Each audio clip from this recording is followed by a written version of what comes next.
Hey everybody, this is Aaron here to give you a quick heads up. So this episode is a bonus episode, as I'm sure you guessed, since this is going to come out on Monday for Patreon and Wednesday for everybody else, along with our Superman podcast. At least that's what the schedule has down that last I looked. So why are we doing a bonus episode? You're getting 3 episodes in 1 week? That's ridiculous. Well, the reason for that is because Endgame moved their schedule up 1 week, and of course we have to arrange for that so we can keep up with search engine optimization and making sure that our videos come out as close to the release of a movie as possible. We're not going to be able to do that for X-Men, but we're going to try our best to get everything else going pretty close. So with that in mind, you're going to get 3 movies this week because we couldn't cut out any of the other DC movies because honestly we had too much fun recording all those. Aquaman was going to be like the possible one we'd cut depending on if it was going to be any good, and we had too much fun with it to not do it. So yeah, thanks for listening, and here is your actual episode.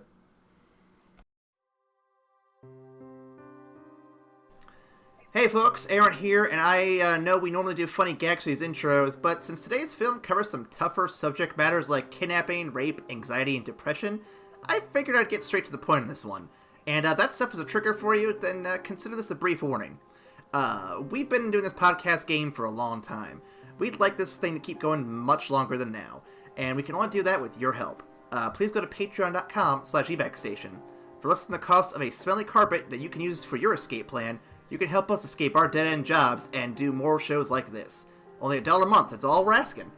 Again, that's patreon.com/Evacstation. And enjoy the show.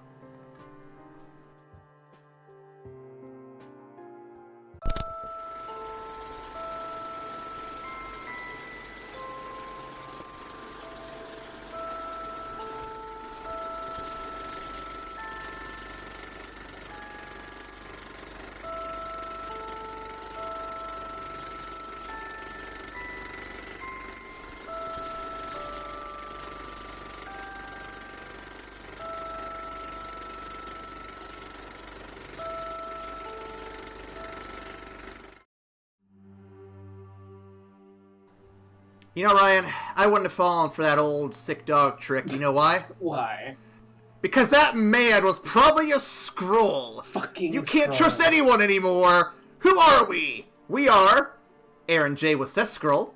And with me today, I have Ryan Skrull Maker Metters. Indeed, I make all of the scrolls. And we should probably be clear. We are talking about a Brie Larson movie, but we are not discussing Captain Marvel until we get closer to Avengers 4.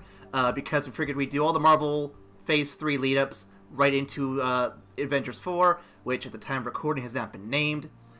So, we're not going to discuss Captain Marvel and how it's doing in theaters right now, which I assume is really good. But we'll find out in a few weeks. But we are going to talk about Brie Larson tonight. Ryan, are you excited for that? I am excited to talk about Brie Larson, yes.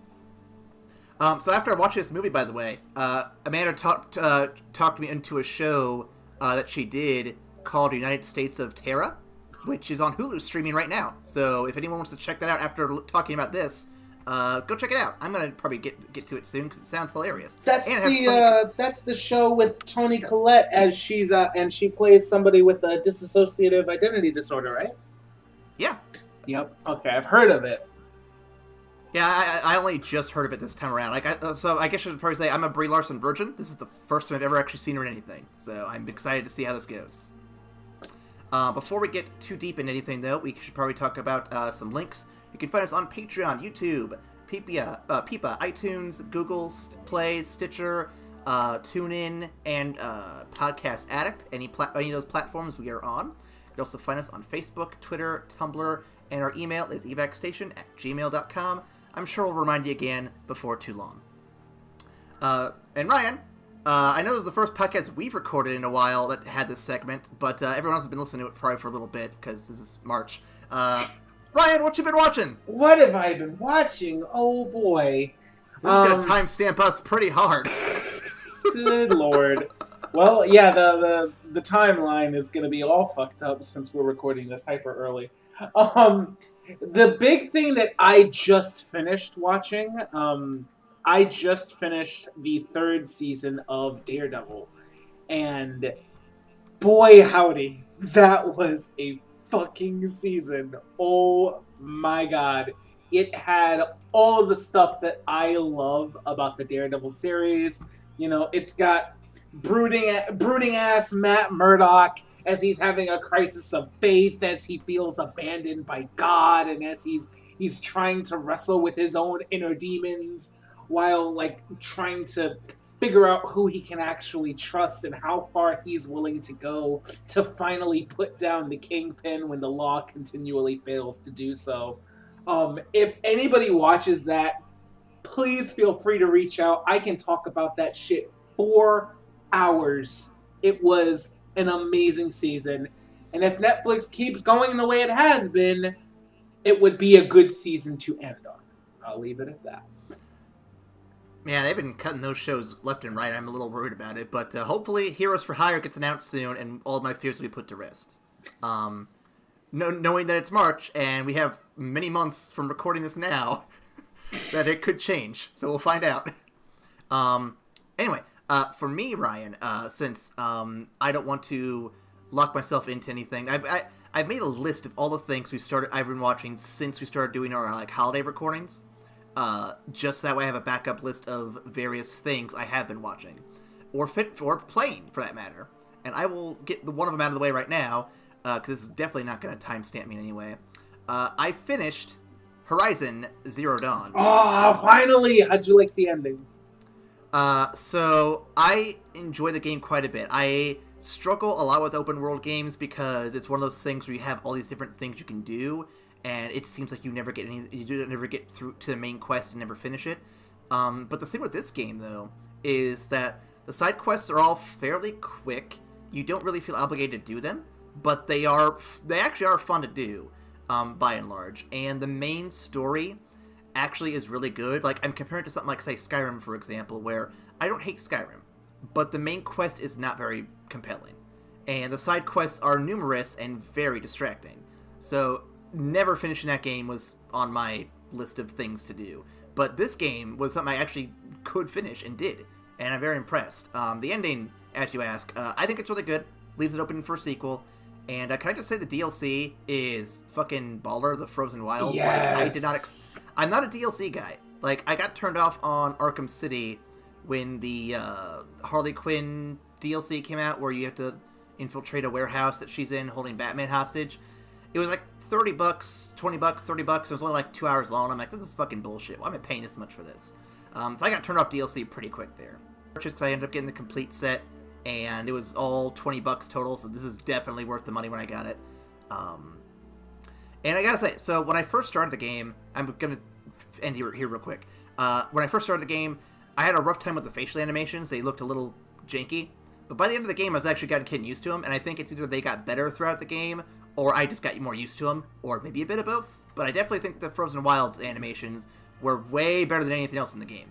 Animation-wise, I mean. So... Yeah, no, I completely see where you're coming from with the with the facial animations. There's definitely something odd about them, but I think you become more acclimated to them like the more hours you spend in the game. And I completely get getting sucked into every side quest, and there were hours where I would get stuck actually just going around hunting shit. But I really loved that because I generally don't like open world games because I don't get immersed into the world enough, and find it distracting when I just want to get to the story. But this open world was so immersive, and it made me feel like a badass hunter that I could lose myself in the wild and still have a fantastic time hunting down a fucking armored T-Rex with rocket launchers. I think it helps that Aloy Yes. is such a fun character to follow. And I'm looking forward to the sequel. I do want to do a quick shout out, though. I did finally put a game to rest this past week because it recently updated, and the hours of time I spent getting all my custom characters made with all the fun mods completely gone to waste now. XCOM 2 added a content update, which is cool, and I applaud people for putting out free content like that. But it messes up any mods you have installed, so you have to uninstall them and then reinstall them. And if you have any custom characters, you have to rebuild every single one of them. No. And Ryan, I am one of those weird. The Squad. I am one of those weirdos who made 200 fucking characters for funsies, and I am not gonna spend hours rebuilding them. So that game is officially done for me. I love XCOM 2, but no, I'm done with that dead. one. It's dead. Yeah, nope. So yeah. Press F. So yeah, that's been my gaming history the past week, and tune in next episode when we record, which will be Shyamalan stuff, which we're way out of order for sure, when I'll be doing updates on actual stuff I've been watching. Yeah. So with that, let's get into our movie this week. We're going to be talking about Brie Larson's... Actually, she just acted in it. She didn't direct it. But Room. Not The Room. Don't get them confused. Two different movies. Very different Please movies. Don't. So yeah. Taking a break from our longer seasons, we're talking about Room from 2015. Directed by Lenny Abrahamson. And produced by Studio A24. The same folks who gave us Hereditary.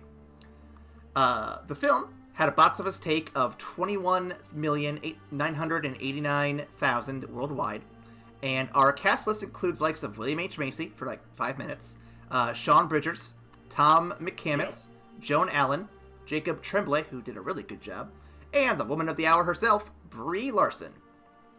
Speaking of Brie Larson, this film won an Oscar and 103 other awards. Brie Larson herself took Best Actress in a Supporting Role. What? Leading role. I wrote that wrong. Sorry.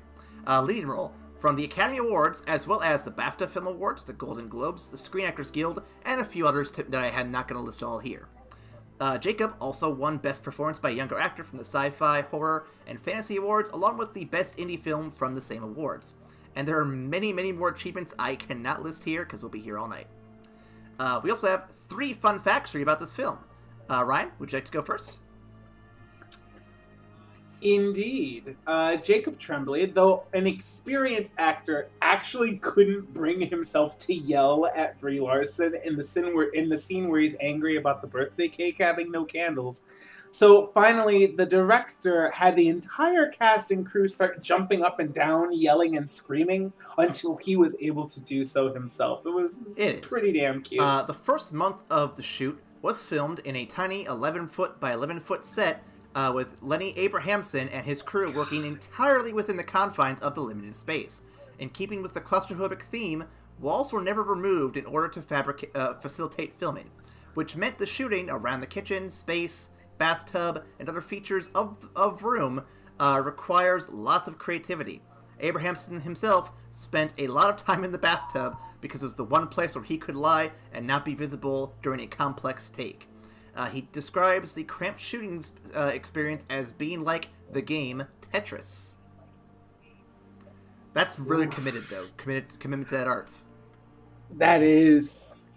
Yeah. And speaking of commitment, Brie Larson actually isolated herself in her home for a month without phone or internet and followed a strict diet in order to get a sense of what Ma and Jack were actually going through. Larson has said that because she considers herself an introvert who prefers to stay at home, she thought that her month of isolation would actually be a vacation. But towards the last week, she became very depressed and would cry all day. So that's absolute I feel commitment. like the lesson here is that humans are very social creatures, and removing any aspect of socialization, whether it be internet or in person, is not a good thing. Yeah. So Ryan, what were your initial thoughts before we get into this? Man, so I completely understand why we sat down to watch this movie. I mean, it being Brie Larson's Oscar winner, and with Captain Marvel coming up.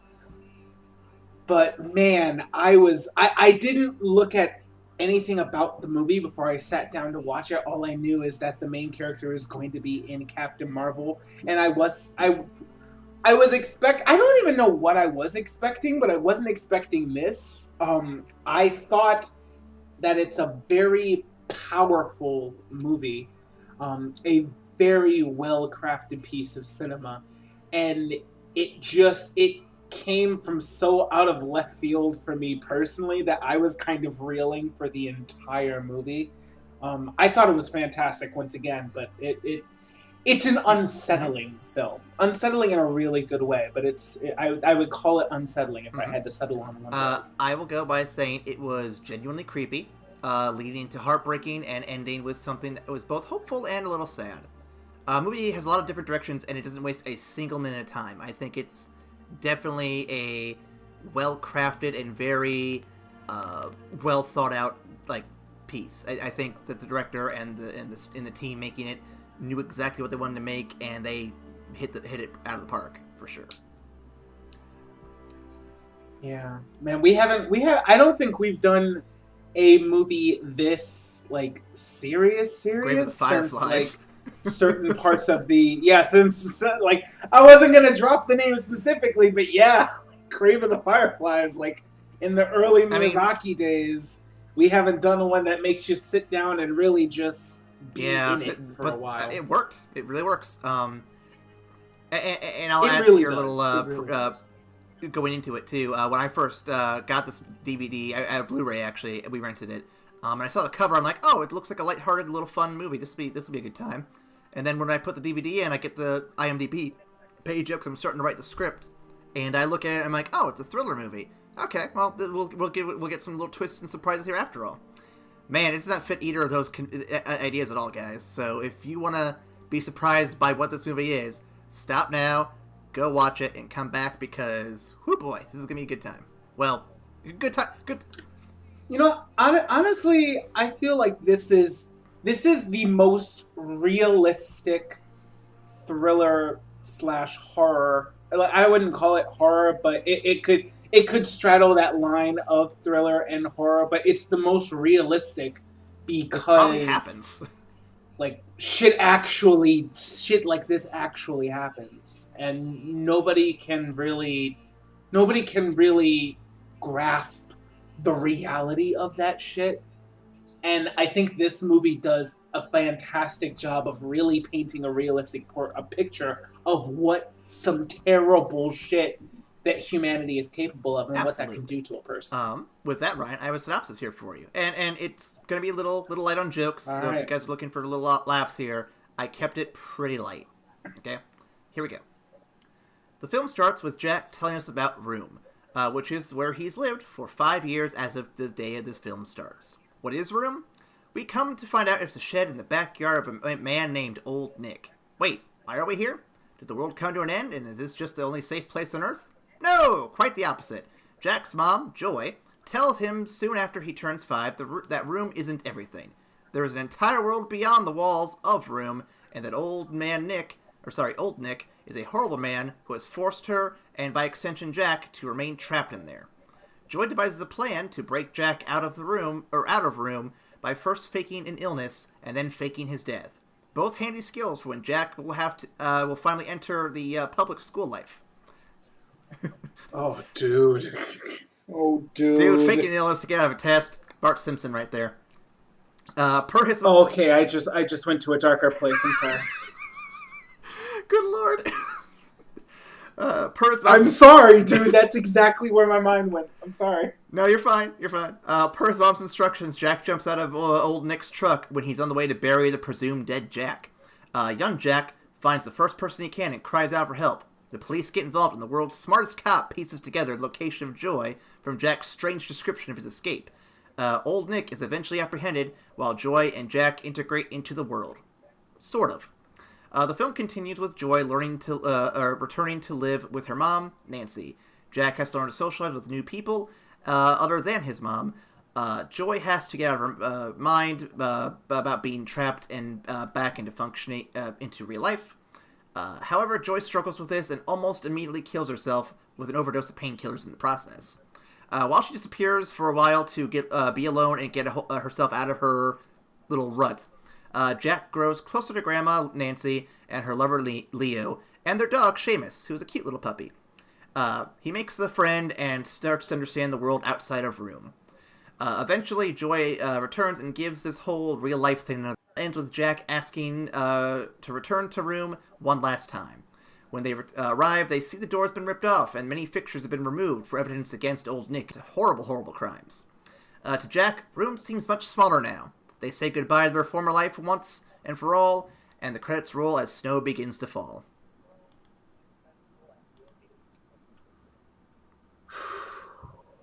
Man. So I'll say as much before we get too deep into it. I like how we don't get anything super graphic, because the one in the beginning when you see old Nick take off his pants and then crawl into bed with Joy, my first thought is he's gonna be doing this in front of the kids. It's gonna be really uncomfortable. But they never go that far. It's implied it's already happened, and I'm sure there's an implication it happens when we're not watching. But yeah, they don't show it, and I'm at least grateful they didn't take it that far. I agree. I was actually gonna say my favorite, the best device I think that this movie does is the fact that Jack, the little boy, for all intents and purposes, is actually the protagonist. Yeah. Like the majority of the movie, and the narrator, yeah. But the majority of the movie happens like strictly from his perspective, like for the most part, and it manages to ease the horribleness of the situation because he's only 5 years old and he can't really grasp the horror that of the situation that they're in, and it kind of creates a bit of a buffer for the audience who's looking through his eyes, because we know the horrible shit's going down, but it almost doesn't make it past the viewing through his eyes. So I really like that it was kind of eased by being in his mindset. Yeah, there's a layer of innocence in this because of how they set up that way, and it works really well. I like that they take things in that approach. Yeah. So. Did you know this was based on a book, Ryan? It managed. Yeah, I did not actually. Or at least not until I got to the end credits. It was like based on the book by, and I was like, oh shit. Yeah, I didn't even see that. I was doing research for this on IMDb, and when I got to the credits to see like whose names I needed to put on here, I saw that there was a writing credit for the author of the book. I'm like, oh, I didn't realize this was based on a book. Fantastic! I'll have to check it out sometime. I don't know if I can check this out. I don't know, because I mean, I'd be very curious to see what details are left out and if it's still told from the same perspective. Like, I have to imagine it is, but yeah, I imagine it is too. It's just that it's not the kind of book that I would get into, and B, if the book is written as well as or better than the movie was portrayed. Which is often the case with books, I would get horribly depressed reading this book. I can already feel it. I would get horribly depressed. But yeah, no. So yeah, as we were saying, this is a pretty good movie. And so it's a damn good movie. Yeah, it's really good. I don't see a lot of indie films. I'll be honest there. I've seen quite a few, but in recent years I've been very lax on it. So, comparing this to other indie films I've seen, this may be one of the best ones I've ever seen on that level. Because, whew, man, they put a lot of work into this, put a lot of craft into it, and the acting from the two leads is fantastic. Oh man! But I don't want to get into that just yet because I have a couple specific questions for that in mind. So let's get started with my first question here. So Ryan, we've already discussed Brie Larson did the whole be in a room for a month to kind of prep for this role. How long do you think you would last in a room by yourself? I honestly don't know. I mean, I consider myself an introvert with extroverted tendencies. My studio is for the most part one room. It's bigger than room that they were in, but for the most part, it's one room. And I have just about everything that I need here, which I like. And sometimes I like just being able to come home and just exist in my own space, but without other contact from the world. I feel like I would go through a period of extreme boredom, and then sadness which would eventually turn to sorrow, and then I would start to unwind and go a little unravelly. So I don't think I would last long in those conditions, like completely cut off from the outside world. Yeah, I hear ya. I haven't lived alone for a good while. I've been with Amanda for quite a bit, so even being in an apartment by myself would be kind of weird. But being in a single room for an extended period of time by yourself, no connection to anything, unless I had video games to distract me or something, I feel like I would go crazy pretty quick. I'm someone who likes to constantly be working or building something, or just creating something.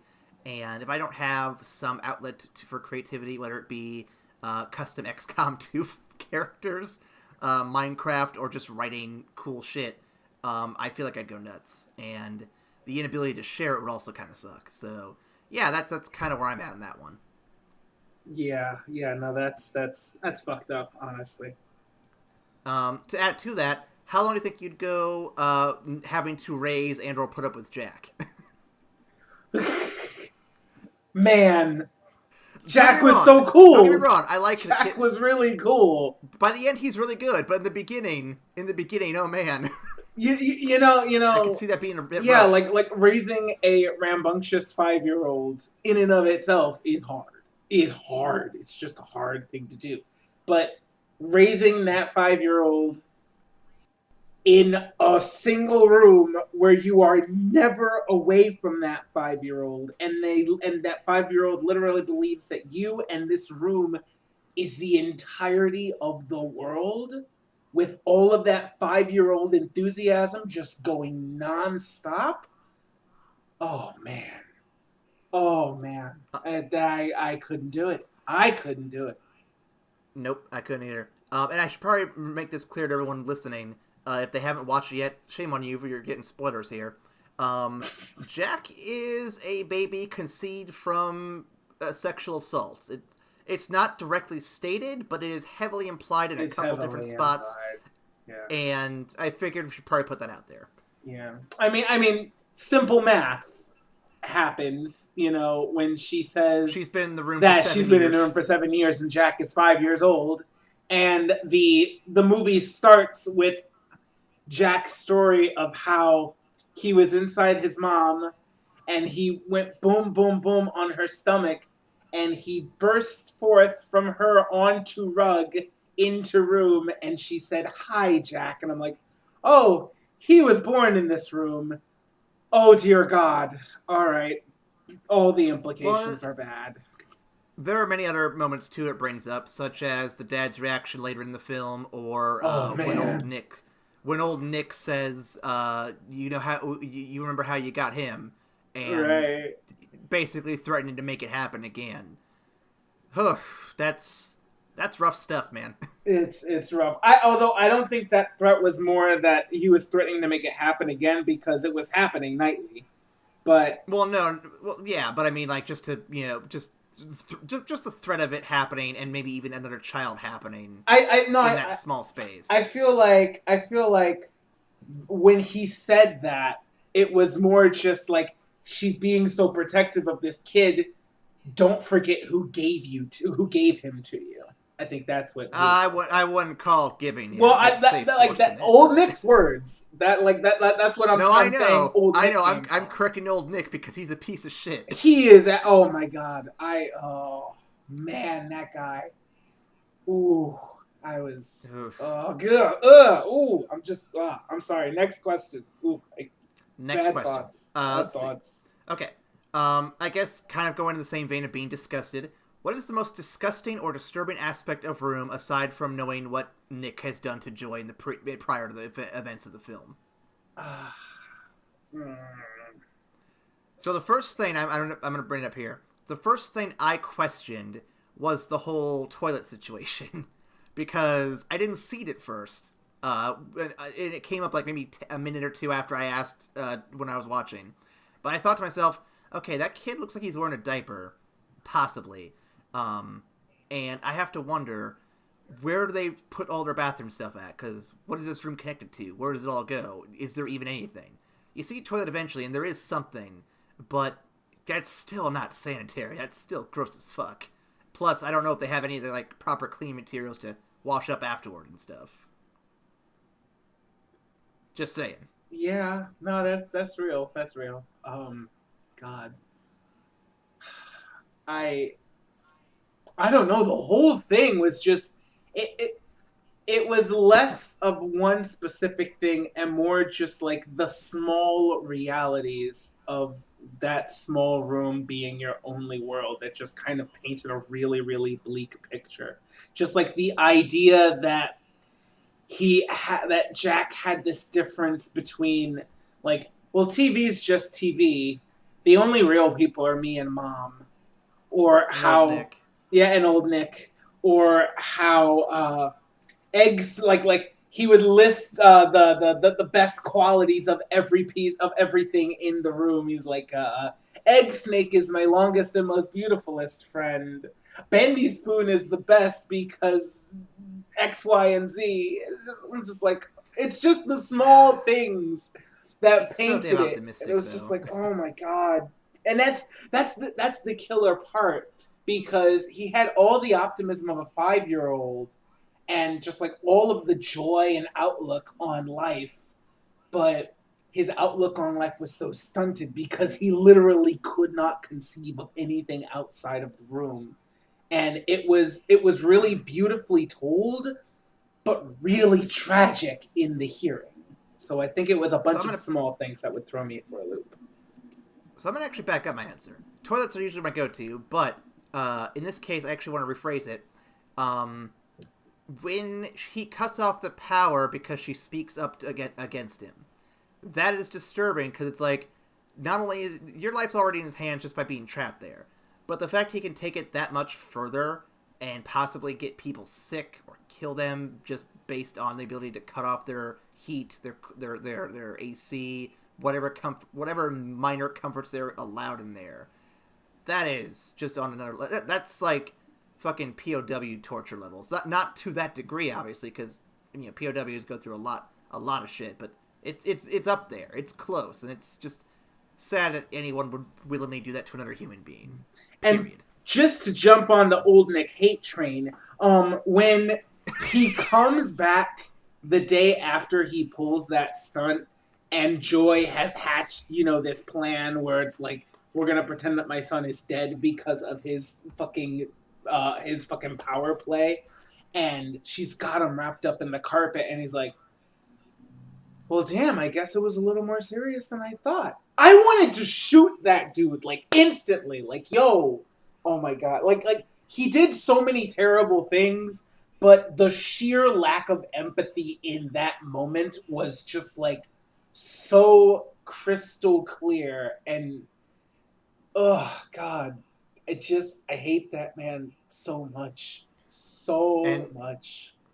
and it bothers me to know that there are people like that in the real world. It may not be a lot of them, but there's enough of them, and they're fucking sickos, and fuck them, just all of them. Ugh. And I wasn't joking too when I did the intro for the episode. He literally used the excuse of, "Oh hey miss, I've got a sick dog in my car. Can you come take a look and help me out here?" That's how he got Brie Larson, and she fucking curses herself over that all the time in this movie. And it's like, man, you were just trying to be kind and help someone out, and this guy takes advantage of it. Like, what the fuck? What the actual fuck? God. So Ryan, yes, sir. next question for you here. You're Brie Larson. What would your escape plan have been? Oh man, aside from like it, honestly, I feel like she's tried everything in 7 years. 7 years? God, I honestly don't know what else I could have done. And like even when Jack mentioned like, well, we can just wait till he's asleep and kill him dead, she's like, yeah, but then what? We don't know the code to get out of the door. He's just going to be dead here, and we're going to be stuck. And of course, he's the only person bringing us food, so we can't do that. We have to trick him somehow, some way. And like, how desperate do you have to be? I think we're going to get into this like like later on when we start talking about it, but I'm just gonna jump the gun a little bit here. But how desperate do you think you have to be to have been here for 7 years and to the point where you've tried everything, that literally the only thing you can think of to end this torment is to put your child at risk? And you could tell, too, the acting came across really well here. You could tell she did not want to do that. You could tell this is their last resort. It's like, I don't want to do this to you, but you're the only one who can pull this off anymore. And you have to at least try. And it was impressive. It was really good. And her plan, while risky, is very solid. It is. It's very solid. But at the same time, it's risky as hell. Oh, man. So for me, if I were in her shoes, I would have borrowed a page from The Flash, where there's an episode of the cartoon where he has to like enter a key code to free Batman out of a thing, and he's literally punching every single goddamn number combination in there. Now, obviously, she can't do it that fast, but over the course of years that she's stuck there, I would have literally been trying like at least 100 codes a day until I got it right. And even going further, I would maybe even listen for each different keystroke sound. Each tone to see if you can match it together, yeah. I thought about that after hearing him punch the number, and I'm like, okay, there's got to be a rhythm you could figure out from this. And there's paper and stuff to write with in there. You could easily hide like what you've tried so far and cross it off. So I'm not trying to say her plan was bad and she should have tried something else. I'm just saying what I would have done, because I'm fucking like numbers guy. Let's give it a shot. Let's do this. Yeah, any plan I could conceive of would be beating the shit out of him, and while he got in. But she already tried that when she tried to bust the fucking toilet lid over his head, and I applaud her for trying that. Yeah, I'm surprised it didn't just take him out completely. You still there? Yeah, I'm still here. Yeah. Okay, it sounded like you cut off for a second. I wasn't sure. Sorry, I like this movie makes me quiet, man. It's a lot. It's a lot that happened. Okay, so let's get to let's get to after the escape plan. So, what are your thoughts on the reactions from the family when Joy returns safely? I mean, like the reactions of the family made sense. They're definitely realistic. They're so realistic. I want to backtrack just for a little bit though, because honestly, once Jack like actually successfully got away from old Nick and Nick like drove off, I was praying that we would not go back to the house, because my first thought was that, okay, Joy is dead. So that's it. I thought that too. That's it, man. Joy's just dead. That's the end. Like Jack got away, Jack escaped, and he's gonna live life outside. We're never gonna see Joy again. It's okay. Please don't let Jack have to see his mom's body. I will lose my mind. But the movie granted me a kindness and brought Joy out safely as well. Going off that, actually, I want to interrupt you real quick. Yeah. Sorry. The cop that he talks to on the way to going to find Joy. MVP. She is an amazing officer. Like, I get it's an actor. I get it's a movie, guys. Calm down. But like 3 slows and then the world turned. I'm like, okay, no, I could put that together. I'm like, wait, you can? You can? I love how she was able to figure that out so easily. It's like, well, okay, not easily, but she made it look easy. Like, I'm wait okay, for the stops. That's impressive. 3 slows. He tried on the 3rd slow, but then the world turned. 3 stop signs and then a turn. Okay, no, I can run that. I can run this. I'm like, okay, go ahead, girl, go ahead. I also love that, and I don't know if you caught it, but I love that it is the same cop that escorts them back to the house at the end. It is her. Yep, I caught that too. And I love that. That's like their go-to. It might have just been, of course, we can't hire more actors to play multiple people in the police aside from those 2 cops. But I personally like it headcanon-wise that she kept track of this and like would do anything for this family because she's the one that found Jack originally. Absolutely. Yeah, no, I like I said, she's the MVP. Just doing all that, man, it was crazy. But back to the family before I get too distracted here. So yeah, their reactions are definitely realistic. The mom is definitely what I would think of as a typical mom, just happy to have him back and wanting to make things work. And the dad is actually something I would kind of expect from the I guess not the average, but maybe like the old guard, like right-leaning fathers that I'm used to, where this baby isn't actually a baby that you wanted. Is it really family? Can I count this? Man, that was real. Oh my god, that was like he didn't say it, but we knew exactly what he was thinking. How clutch is William H. Macy that he could convey all of this in 4 minutes of screen time? Like he shows up. We have them like together, and it's like perfectly fine. Then Jack's like, well, they don't live in the house with the hammock anymore. Grandma lives with her friend Leo. I'm like, oh shit. And Grandpa lives in a home far away. I'm like, oh shit. All right, well that happened while we were gone. And then the dinner where where he's like, even after the initial shock, we just see him like constantly moving and constantly like kind of being antsy and like asking for scotch and at fucking 2 p.m. And finally at the dinner when he's like, he literally can't look at Jack, and we know why. And she knows why. And everybody knows why, but they can't, like, he can't bring himself to do it. And that was it for him. He left the story after that because he couldn't bring himself to grips with what happened and who Jack was. And while I don't agree with him, I don't either. Understand the logic.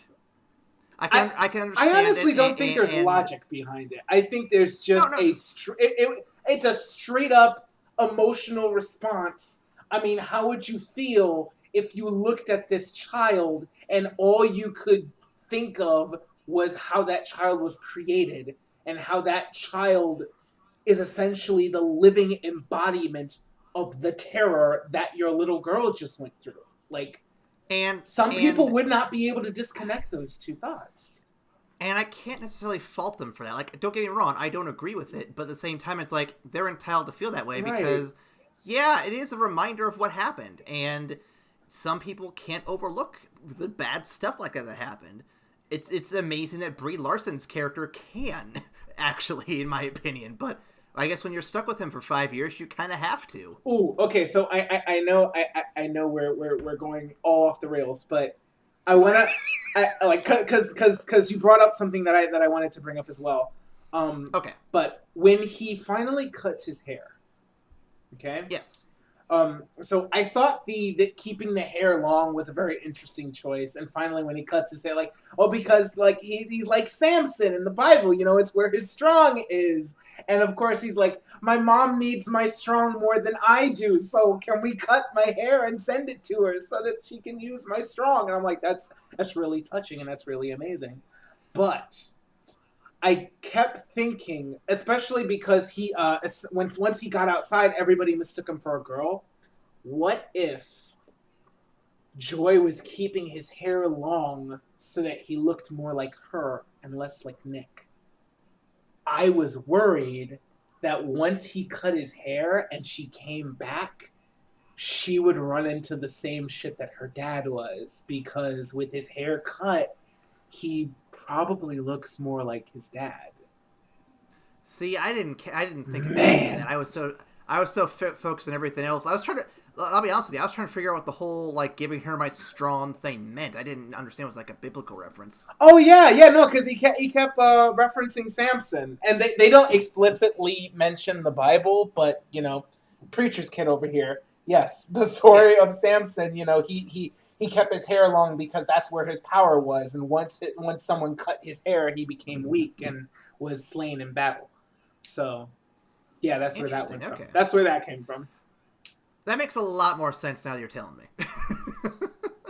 I think it's a really interesting interpretation of that.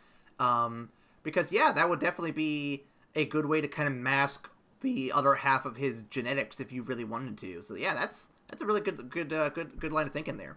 Yeah. Alternatively, it could have been another case of prior to escaping, maybe she left it alone, so in the event he did escape, he would look more like her, so people would be like, you look like that one girl who went missing some time ago. What's going on with that, Yeah. So I would love to give Joy some credit for definitely looking at every angle of her situation and making the most of it as she could. Yeah. It could also just be that Nick would not allow her to have scissors in the house because that's a weapon that could be turned against him.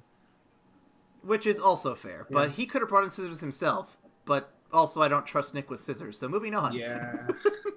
I don't think Joy trusted him near Jack, period, so no. True. Okay. Oh yeah, and before we finish the family, Leo. Shout out to Leo. He's a cool dude. That's a good man right there. That's a good man. Yeah, I love the scene where he comes down, where he sees Jack up on the next level, and he's like, "Huh, what am I gonna do now? I guess I'll go make some breakfast." Yeah, you could tell he's had kids before. He knew. He knew exactly how to work it. Oh yeah, it was definitely one of the better moments, just one of the more heartwarming moments in there, because it's like, man, you are playing this kid like a fiddle, and you are perfect for it. Excellent stuff. Okay, so quick question here. What is your reaction to the interview and the questions Joy received? I felt they were a little more direct than I'm used to for an interview. Yeah, no, that was some bullshit. Yeah, that was absolutely some bullshit. And I kind of expected it to go a similar way because the mom was completely against the idea of doing the media, and you could tell Joy was doing it because she wanted to try to get some space from her mom, or try to get some of the money so that she could get her own place. At least that was my read on it. Since it happened right after the place, blow up. Mom. Right, but the questions, the first pointed question about whether or not she would ever tell Jack about his dad, it was a cheap shot. But I expected it, and I love how she handled it. The second question, though, I was not prepared for, and I could absolutely... That was the kill yourself question, right? No. Well, that one too, but I didn't... the one that was really catching my eye was, when Jack was born, did you ever consider having this guy take him to a hospital and just dropping him off so that he wouldn't be stuck in that room? And she's like, no, because he had me. And she's like, yes, of course he had you, but was that really the best choice for Jack? And it calls into question all of the decisions she's made, and how many of these decisions were made for her benefit rather than for the benefit of her son. But at the same time, how can you fault somebody who's been living in torment for 7 years? At that point, anything. At that point, 2 years. But how can you fault that person for the decision she's making, even the decision that ultimately put her son at risk to try and escape? Some people can look at that and see selfishness, but I look at it and I see 7 years of horror and desperation, and I can absolutely see how Joy kind of went off the deep end, especially when this fucking reporter bitch just throws it in her face in front of cameras. I'm like... now that you mentioned looking back, it does make sense now, her overdosing shortly after that. Yeah. How these questions, she was just stuck. Into that. She was just stuck in that loop. I could feel it. I was there with her. It called into question every decision she made in those 7 years. And how are you supposed to be a mom for Jack when you aren't taking care of him, or when you make these decisions that were aimed at getting yourself out rather than taking care of your son? It was just brutal, man. It was just brutal. And here's the thing, while I don't agree with this line of questioning, the reporter's not necessarily wrong in that sense, because if your priority is literally the kid over you, then in 9 times out of 10, yeah, I would probably get the kid out of there before I would even consider myself. But had she not done that, though, that she would have been stuck there forever or dead much, much sooner.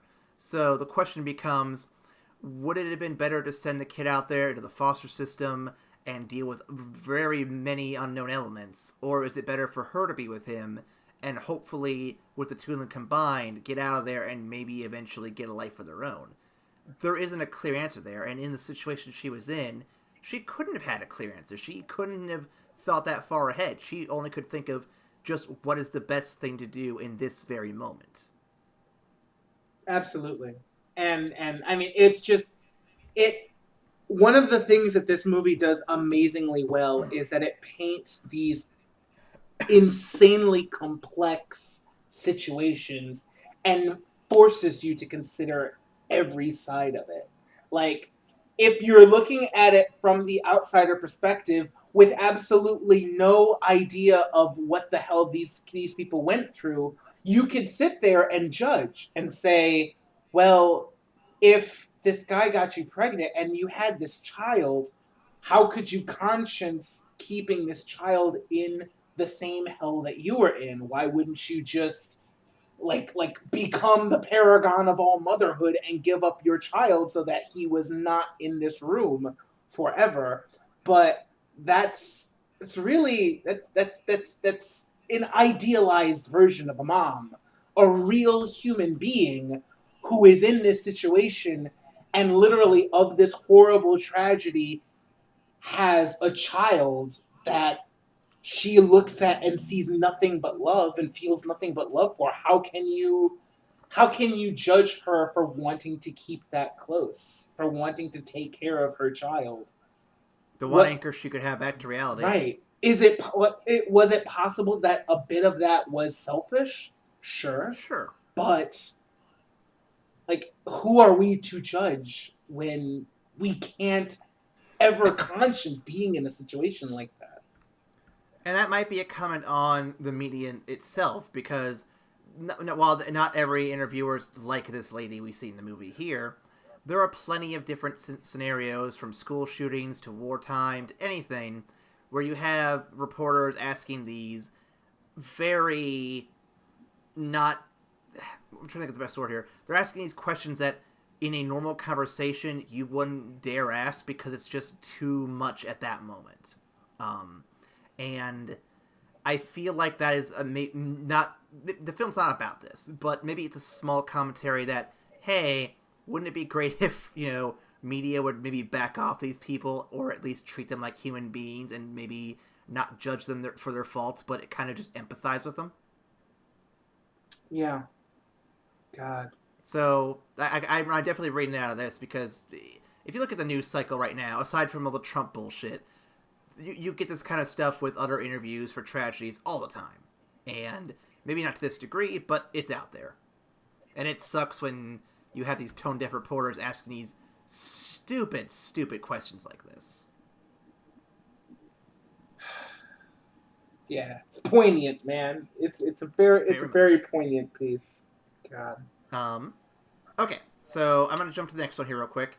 What did you expect Joy's reaction to be upon returning home?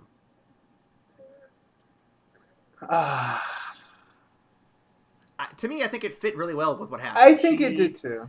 Yeah. She had this whole life before this, and now she's back into it.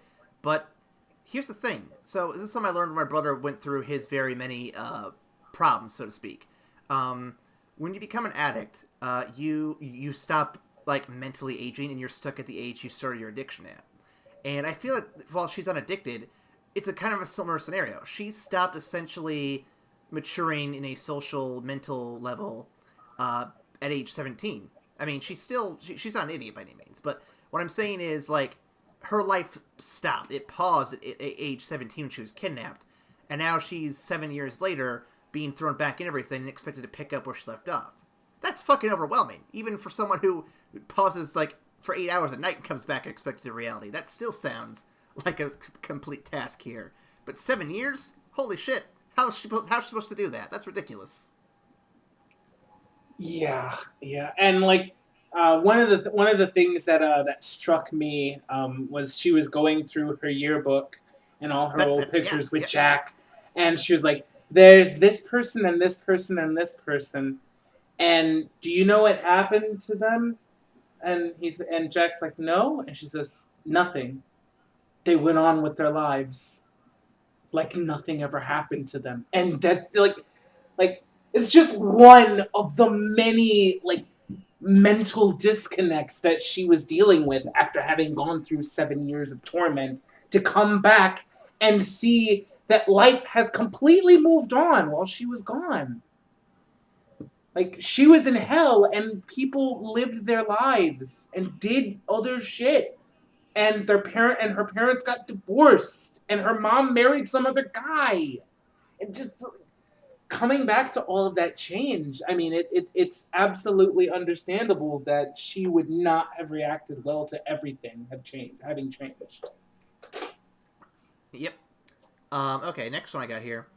So when Jack narrates after his mom leaves him for a short while after the overdose, did you get the impression she had died?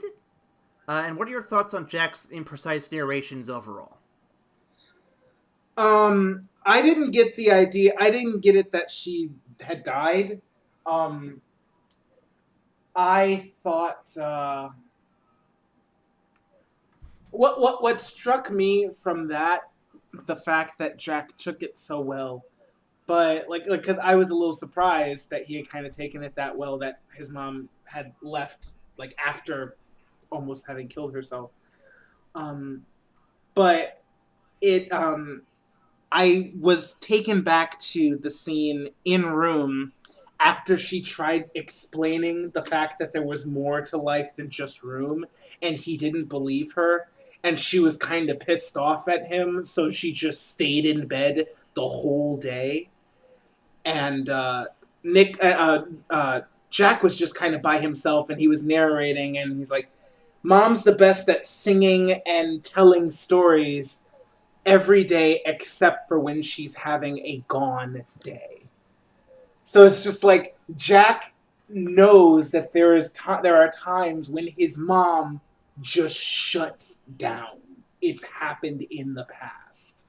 And how fucking tragic do you have to be a 5-year old who understands there are times when mom just literally can't do life right now and had to just be gone for a little while? It's I'd like I understood that that was a part of his makeup, and that's how he was able to deal with his mom going into like essentially like therapy, what's the word?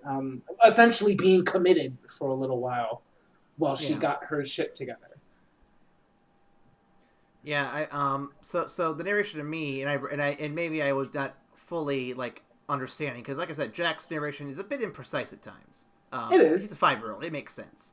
Um, It's really artistic though. Like it's very it's I I love reading into it, honestly, because he's a very intelligent 5-year old, and yeah, it can be imprecise, but I feel like it's very thematically spot on. Like he doesn't know what he's talking about, but he can describe it in a way that you know what he's talking about, even if he doesn't.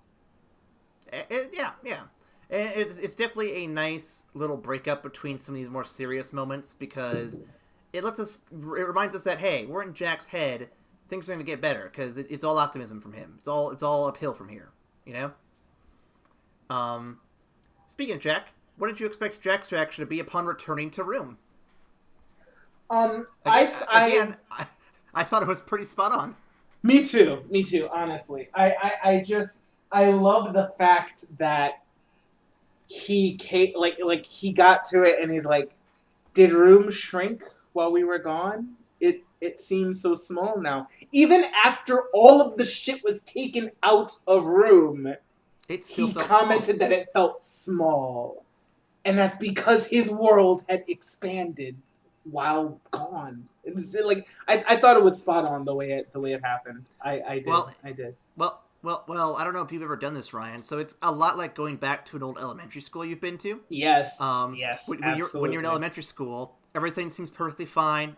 Your desk is your size, your blackboard is up to your height. But if you've once you've gone all the way through high school, even college, and you go back to it for whatever reason, like I had to volunteer at my old elementary school when I was in high school, and boy oh boy, just everything feels so fucking small when you enter those classrooms. Holy Absolutely. shit. Yeah. So yeah, I think it's a very similar thing to that, because we don't know how long it's really been since Jack left. It's been several months by the sounds of it, and he's grown. When you're a kid, you grow like crazy. So he probably grew quite a bit on top of the fact that his world expanded. So yeah, there's a lot of it to be said there. So and it's just a really spot on reaction, and I still love that even though he is like, this place kind of sucks now. It's so small, but he still takes the minute to say goodbye to everything, and because it still means everything to him. It still was his world for 5 years. It still is an important part of his life, and it's both sad but also kind of heartwarming to know that he at least, he doesn't look at it as bad. He looks at it as just that time before he got to the bigger world. Yeah, yeah. I honestly, I let me preface this by saying I absolutely do not want a sequel to this movie, but Nope, never. never, ever, ever. But I would be very interested to see Jack, like, at least grown, more grown, maybe late teens. Because I would be very interested to see how he processed everything as he grew up, because I feel like there's a good part of it where I feel like the terror just hasn't hit him yet, and the horribleness of his situation just never really latched on, and it'll only be after being out in the world for a while that he'll realize just how god awful that was. But at the same time, he has a very innocent wisdom about him that I think he might actually come out of it okay. I'm optimistic with I'm that, optimistic too, but it would be really interesting to see what kind of a person Jack becomes after all is said and done. I wonder if there's any follow-up books, because if there's any follow-up books, I'd be fine reading those versus another movie. I think the movie we got, the story we got, is perfect as is. It is. It is. It needs no touch-ups. It needs no additions. No nothing. I just purely as a thought exercise, I wonder what Jack would be like when he grew up. Man, I wonder where we're gonna rank this movie at the end of the episode. Oh boy. I wonder. Next question here, Ryan, and I'm gonna try to lighten around these a little bit here. So with Jacob, the kids from Stranger Things, the kids from It, and the kids in the new Haunting of Hill House, are younger actors getting better nowadays? I feel like they are. I think it's definitely possible. I would say it's quite possible that writing for children is getting better nowadays. That might be it too. Because and this is saying nothing like this is impinging nothing on the skill of child actors, but especially being that young, I feel like child actors are more shaped by the script and by the direction than more established actors who have been doing their shit for a while and they've grown and they're a little bit harder to mold. Whereas with child actors, you can give them the script and you can give them direction and you can really affect how they portray shit. So I feel like well written roles for children and great direction for children also attributes to the caliber of child actor rising, because from those experiences they're going to become really amazing actors if you give them amazing shit to work with at the beginning. When they grow up, they're going to be able to do whatever the fuck you asked of them. In that same vein, a good example of an adult in this situation would be Ewan McGregor. You give him a fantastic movie or script such as Moulin Rouge, he can have fun with it. He can really come alive in that stuff. You give him something like Attack of the Clones, and he'll be like, oh, he's still the best actor in this, but my God, is it not good? Hello there. I cannot wait for Star Wars month. That's going to be a great time. Okay. Next question here. How was the overall pacing of the film? Was it what you expected? And I have a reason for asking this, but I'll let you go ahead and answer first. I like looking back on it. I think it was very well done, and I thought it was very immersive because I honestly didn't know where the movie was going to go. I thought that the movie would culminate in them escaping from Rome. Yes, exactly. Um, So halfway through the movie is when they actually escape. And I thought, and I had to pause the movie and look at how much time was left, because I looked over to Amanda and I'm like, this is usually the end of a movie. This is usually when everything's done, the climax, everything. So what's left? What are we gonna do after this? Because there's still half a movie left. right. But the thing is, it doesn't feel rushed. Oh I no, feel not like at it all. was so immersive that when you got to that point when they escaped, you honestly thought, okay, this is it. This is the climax. He got out. Nick can't do anything without causing a scene. He's gonna fucking escape. Jack is out. Jack is free. We might end with seeing that his mom is dead, and that would be just the most tragic ending. But Jack got out, and I'm okay with that. And then the movie kept going. And I was like, wait, what? Oh shit! Wait. And here's the thing. So you see movies where the empires fall, and that's the end of the movie. You see where romances happen, like a couple gets together, and it's the end of the movie. You see the heroes escape, and that's the end of the movie. You never see the aftermath. You never see how their lives rebuild after those big events. And I like that Yeah. this movie builds up to that big climax, and then you see them trying to reestablish their lives. Like, this is something you don't see in films very often, and I like that it tackles the idea. Me too. Me too. It's because The idea of what happens after happily ever after. You know what I mean? exactly. Like, guys, I'm all for Luke taking down the Death Star, but let's be real here. That's a big financial problem for everyone who lives within the Empire, good or evil. And he just ruined a lot of lives. I hope everyone knows this. All right, I got 2 more questions here, and they're all about Brie Larson, so here we go. We're here today, obviously, because this is a Brie Larson film where she was nominated for an Oscar and won it. So this leads us into Captain Marvel in theaters, I believe, later this week, or next week. I don't remember when this is going up. So Ryan, have you seen anything with Brie Larson in it before? No. Wait. Actually, I remember that she was in a couple of episodes of Community. That's what I've seen. She was? What's She she was. playing that? I'm fairly certain she played Abed's love interest in a couple of them. Give me 1 second. All right. Hold on. I'm Gotta looking up too. IMDb that shit. I'm looking this up too. Everyone's looking to cut this probably. We'll get this in post. Or I'll leave it in, it'll be funny. We'll see. List order, I want it by... Can I go by year? Damn it, I can't go by year. 2001, 2003, 2003. That didn't come out until 2008-ish, so... I'm not seeing Community on here unless this is severe. Yep. She was in 3 episodes between 2013 and 2014. She played Rachel. Rachel, I don't remember that at all, but I'm going to take your word for it. Was this? Yeah. This had to be the Yahoo season, right? The Yahoo season? Yeah. Wait, it's the season when they were on Yahoo, because I can see, what's his name? Yeah, it's season 5.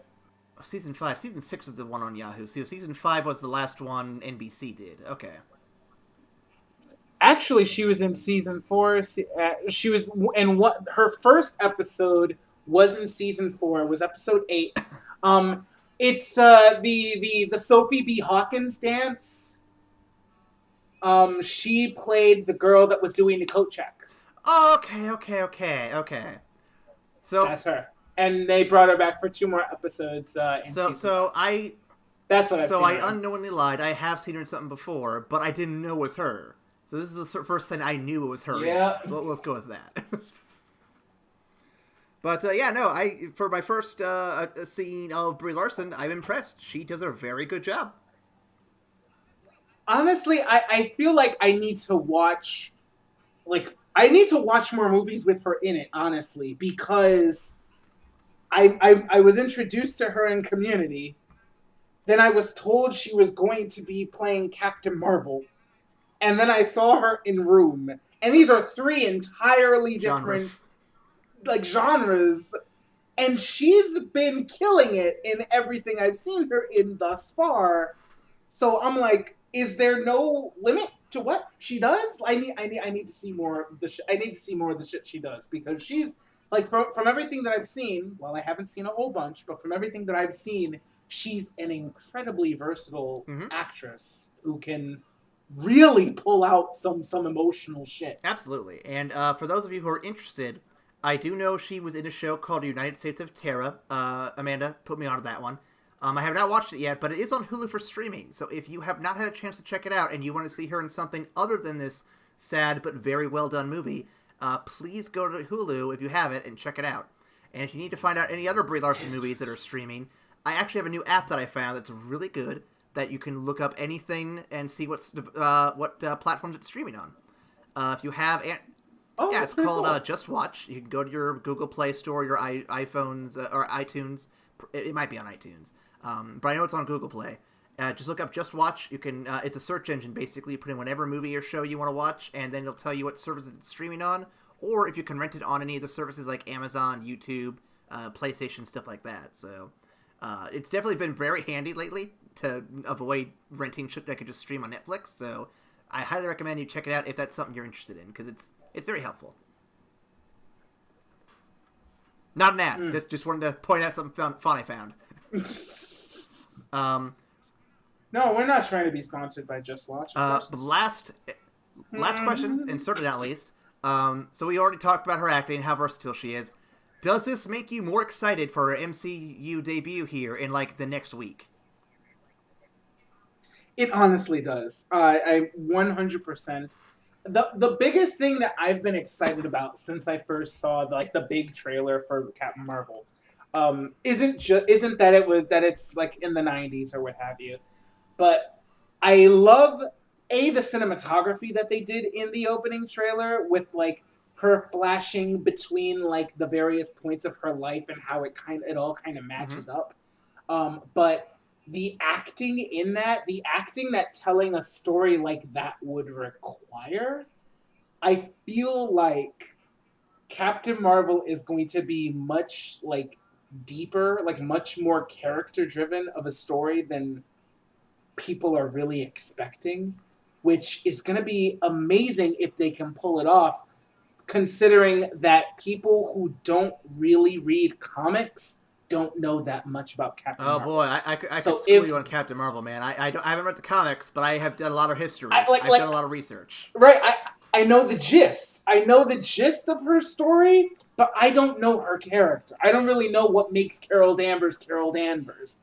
And like, outside of the fact that she's a fucking powerhouse and one of the most influential superheroes in the Marvel saga, period, I don't know that much about her. Well, and if they're gonna stack the story that hard on really creating a really strong character behind this person who might be able to go toe-to-toe with Thanos, I'm so down for this movie. I'm very excited. So I think in the movie they're going to streamline the character a lot, and they're going to have to ignore a lot of her history in the comics, because her history is complicated as fuck. But if you want a good example of her character within the comics, at least, the best example of this I can give you is the House of M storyline. In that one, I'm going to be very brief here. Scarlet Witch from the X-Men, that you might know, she rewrites reality where mutants are the top of the food chain, basically. They run the world now. And many of the heroes have their fondest dreams come true. Logan, Wolverine, has his memories. Spider-Man is actually beloved by people for his powers that have hated. And Carol Danvers in particular, her wish was to be a hero people loved, because she'd spent most of her comic history being kind of relegated to the background, or hated, or in one storyline raped and then ignored by her teammates for a long period of time. Yes, there's a very dark storyline behind her character that sucks. Anyway, this is all Chris Claremont, by the way, fixing her character in later years, which bravo to him. He did great work. Anyway, so in this, she she gets rid of all of her vices, her drinking, her problems and everything, and she becomes this really beloved hero in this alternate reality. And when Scarlet Witch rewrites reality back to normal because she gets beaten and all that stuff, and the final battle and whatever, some things remain the same, including Carol Danvers being inspired by her alternate self to be like, you know what, I can do this. I am going to be this hero. Let's make this happen. And that's part of her character. It's just that she wants to be loved by people for doing good things.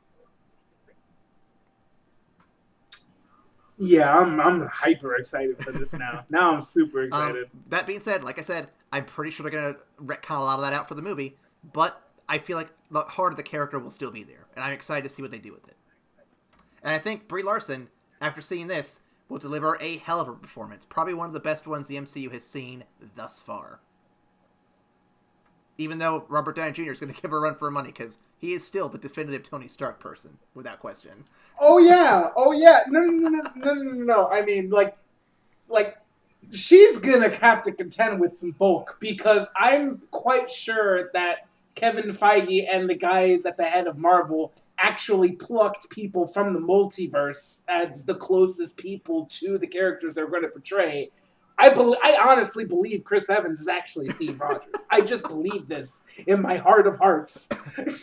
So she's gonna have some top tier level contenders, but I honestly think that she's up to the task. Like, I think she's going to really embody whatever character that they come up with to portray to portray Carol Danvers. I think she's gonna knock it out of the park, and I can't wait to see her adding on to the MCU. I think the whole saga is gonna be much better for her. Absolutely. I'm looking forward to the next trailer to hopefully showcase a bit more of that. And of course, by the time this comes out, we'll have already seen more trailers, so this will sound all old hat, but yeah, no, we're excited all the same. Yeah, just take it as a good sign that past Aaron and Ryan are as excited about this movie as y'all are currently, and we haven't even seen the shit yet. We haven't even seen all the trailers just yet. We're coming from the past, and we're just as hyped as you are, guys. It's gonna be amazing. I can't wait to see y'all. Speaking of which, I know we're running low on time. I'm not gonna push this Conspiracy Corner segment if you think it's too long, Ryan. It's up to you. Do you think we should do it? Oh my god, that might be too long. How long are we in? We're an hour and 15. We are an hour 17 in. So I could say this when we do Ant-Man, because that's going to be the first Marvel we do before we actually touch this one. So we could save it for that if you want. Yeah. Okay. Let's save that. So for those who are interested, coming soon, we'll do a short Marvel trilogy of Ant-Man, Captain Marvel, and Infinity War 2, whatever it's called. Again, we don't know. It's still October for us. Fuck, that sounds horrible. Yeah, so expect us to do a Conspiracy Corner, and here's a little teaser for it. Who's a Skrull? It could be you. It could be me. We're gonna find out. Wait, shit, could it be me? It might be me. Skrull sleeper agent. You know what you're gonna find out is if you take my face off. We have that technology, Aaron. We do. Thank you, Nick Cage, for giving us that we technology. Do. Okay, before we get to our closing segment, let's go ahead. I'd like to take his face. Let's go ahead and do a quick plug. Again, Facebook, Twitter, Tumblr. We have a Steam page, Patreon. Please go there and support us. $1 a month, just $12 a year. That's less than the cost of most movies nowadays. You can support our show to do all sorts of fun shit like this. These weird indie movies that are really awesome, or these awesome hero movies that everyone wants to go see. Or another month of horror films. I have another one of those planned already, and you guys can make it better, which is a few dollars a month. And Ryan, if they want to talk to us directly, what is a good email they can go to? That email that we can be reached at is oldnickneedstobedrawn@gmail.com. Excuse me. I'm sorry. It is evacstation@gmail.com. Those jokes never get old, for me anyway. I don't know about you guys listening. Send us an email and tell us if that joke got old. Anyway, on with the last segment, which we haven't done properly in a while for us, but for you guys, you've probably been hearing it for a while. Ranking the film from platinum to shit, gold, silver, and all the stuff in between. If you want to know what those rankings mean, the link is still in the description. Ryan, what are we going to rank this movie at? Shit, man. I forgot we were going back to this. Oh, man, I have to rethink. Do you want the link to know what it all means? No, I mean, I Or you just have to think a minute. I'm struggling. I am struggling between two of them. It's absolutely going to be highly ranked. I'm just trying to figure out where it's going to be ranked. So I'll take a stab at it here real quick. Go ahead. So Platinum to me is a rank that is a must-see, that the minute you get an opportunity to, you need to see this. And I think on a couple different levels, this could easily qualify for me as a Platinum. If you're a fan of Brie Larson, you should have seen this already, because it's one of her best things. Well, okay, I can't say that for sure, but it sounds like it's one of her best things. She won a damn Oscar for it.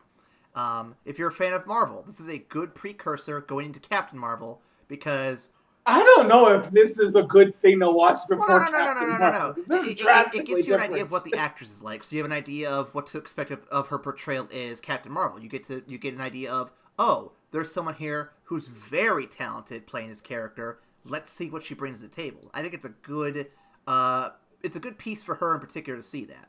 Honestly, anything with Brie Larson is probably a good thing to see, but this is a good one just on the grounds of her acting competence, if we're being honest here. And then the subject matter, they tackle it in such a very nuanced way, and they're very careful with how they craft everything, that I can't help but love how this film is made. And so I'm definitely going to have to stick with the Platinum ranking this one, I think. Okay. And I might be giving it too much praise. We'll see if I change my mind, but I think I like where I got right now. I don't think you're giving it too much praise. I think what's sticking me is the idea that the movie is must see.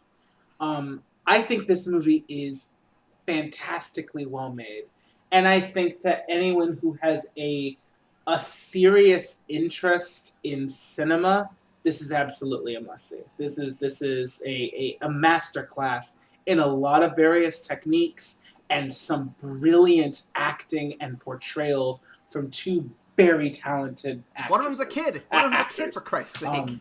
One of them's a kid. One of them is a little boy, and he's killing it. He is killing this role. Whether or not everybody needs to see it, that's where I'm stuck. Because I could point to Grave of the Fireflies and say literally everybody will get something out of this movie. It speaks to something that we all need to deal with, and we all will be better for having watched this and taken this fresh take on the shit that they're talking about. I don't know if this movie is as well reaching. This is baseline gold. This is at the bare minimum. I have to give this a gold. I'm just hesitant to give it a platinum. I have an argument that might convince you. So you say that Grave of Fireflies is a must-see for the historical purposes and what the tragedies of war. I totally agree with you. I mean, I was up there on that line too. I think that in today's modern age, so in the year of 2018, this movie came out in 2015. I'm getting my years mixed up. In the year 2000. I'm sorry. Anyway, in modern times, the discussion of sexual assault and rape culture and all this stuff happening right now is still relevant. And there are so many people out there who will call foul saying, oh, he may not have actually done it. There's not enough evidence, yada, yada, yada. I think a film like this is helpful in explaining to people, not really explaining, but giving an example of what could happen if you do nothing or don't try to find these people, and what kind of lives they could be leading with these terrible people. And it is a film that kind of promotes the idea of empathy with these individuals who are kidnapped, raped, and separated from their families for years, maybe months to years, and we don't know what happens to them. And when they come back, or maybe it's not even one of those kidnapping situations, maybe it's just a simple sexual assault case, which, okay, not simple, but compared to this anyway. It's a film that promotes empathy, and I think in an era where grab 'em by the pussy is a thing you hear fairly regularly, which is not something I want to be hearing, I think that level of empathy is a must-have nowadays because I don't think it's going to get better without it.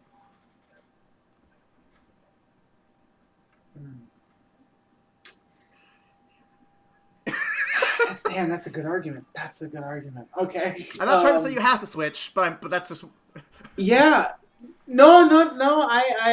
You have convinced me, sir. This is in all honesty, I just needed one real good argument to be like, yeah, go ahead and give it that platinum, because it was like I said, I wasn't giving it anything less than gold, not at all. This was a very powerful, impactful movie that was really artistically driven and it gave a very honest portrayal to how people would change and grow in the light of such trauma. And especially in Jack's situation, where literally that trauma is the only thing he knows. I think it does an amazing job of showing what that would be like. So yes, I will join you on the platinum train. Thank you.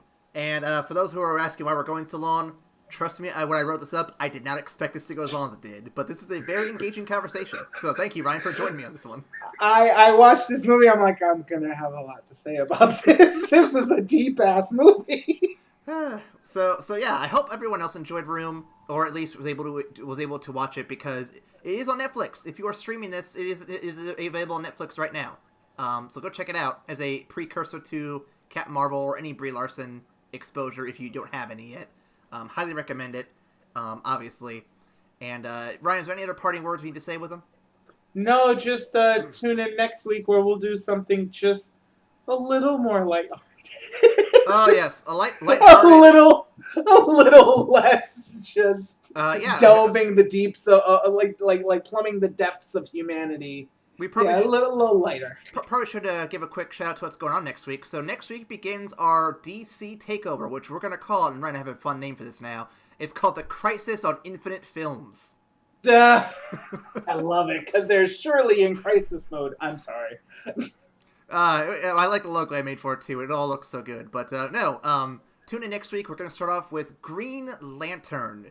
And for those wondering how we're going to be doing next season, because it's a little weird, every week is 2 podcasts for this season, which I know sounds like a lot, but it's 1 animated DC film and 1 live-action DC film. We're going to show Warner Brothers how they can learn from their animated friends, because clearly they haven't figured it out yet. So tune in next week for Green Lantern and the beginning of the Crisis on Infinite Films. And thank you for joining us, and we'll see you guys after the credits. Bye.